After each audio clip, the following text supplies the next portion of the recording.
Vous essayez de vous fixer un nouvel objectif, d'adopter une nouvelle habitude. L'idée d'acquérir une plus grande autodiscipline est toujours séduisante.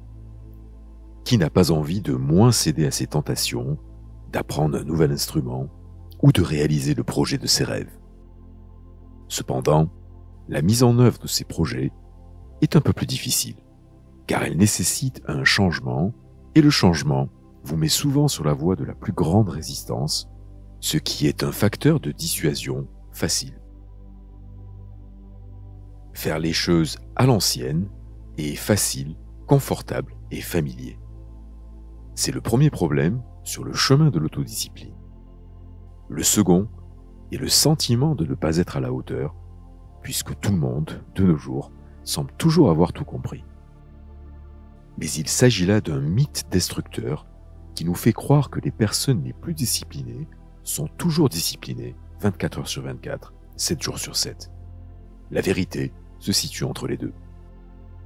L'autodiscipline est difficile à maintenir, mais cela ne signifie pas qu'il faille s'acharner tous les jours de l'année. Bien que certaines choses puissent vous aider à respecter la routine ou l'habitude que vous recherchez, rien ne sera efficace si votre objectif initial n'est pas atteint. Ainsi, avant de planifier quoi que ce soit pour vous aider, vous devez décider de l'objectif qui compte vraiment pour vous. Ensuite, il s'agit de faire de petits changements pour vous concentrer sur cet objectif. Voici 7 tactiques pour améliorer votre autodiscipline. Déterminez ce qui est vraiment important. Écrire un livre ou cuisiner davantage peut sembler une bonne idée. Mais si vous faites quelque chose pour quelqu'un d'autre, ou parce que vous pensez que c'est ce que vous devriez faire, vous commencerez fort et vous vous heurterez à un mur au bout d'un mois environ. La durabilité n'est pas là. Quel que soit l'objectif que vous vous fixez, il doit être lié à vos valeurs. Cela ne signifie pas qu'il sera amusant en permanence, mais il doit avoir une résonance profonde et être plus qu'un autre élément sur une liste de choses à faire. En recadrant votre objectif comme un choix qui compte vraiment pour vous, il peut être plus facile de choisir d'être discipliné. Étudiez votre environnement. Si vous voulez être champion de judo comme Teddy Riner, vous pouvez certainement vous inspirer de lui. Mais les gens se trompent lorsqu'ils ne voient pas les différences. Teddy, par exemple, a des entraîneurs, des chefs pour cuisiner pour lui, et une vie qui permet de se concentrer à fond sur le judo. Ce qui n'est probablement pas votre cas. Vous devez également évaluer les conséquences de votre dévouement, car il y a toujours un coût. Il peut s'agir d'argent, de douleur physique ou émotionnelle, ou de temps passé loin de votre famille. Peut-être décidez-vous que cela n'en vaut pas la peine, mais il se peut que vous deviez remanier ce que vous faites pour que ce soit réalisable pour vous. Cette concentration est essentielle. Faites-vous des rappels. Il y a toujours un titre ou une image dans les médias sociaux qui vous attire.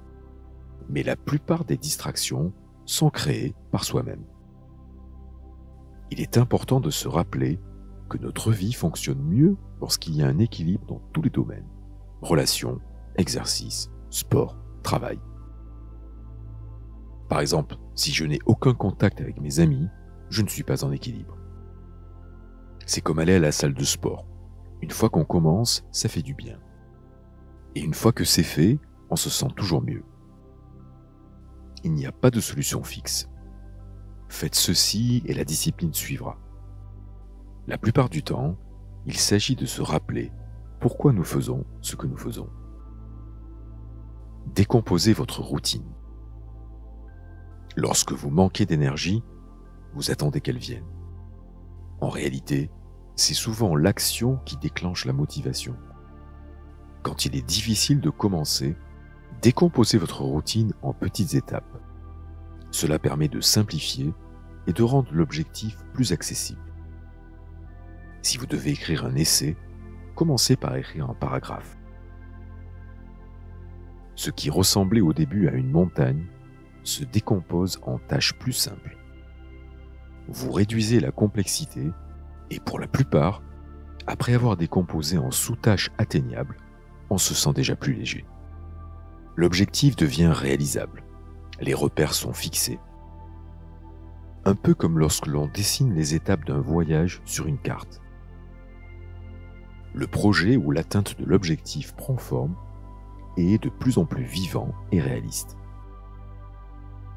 Si vous réalisez que vous n'avez que 40% d'énergie, plutôt que de vous reposer ou de prendre un jour de congé, changez d'état d'esprit et faites le maximum.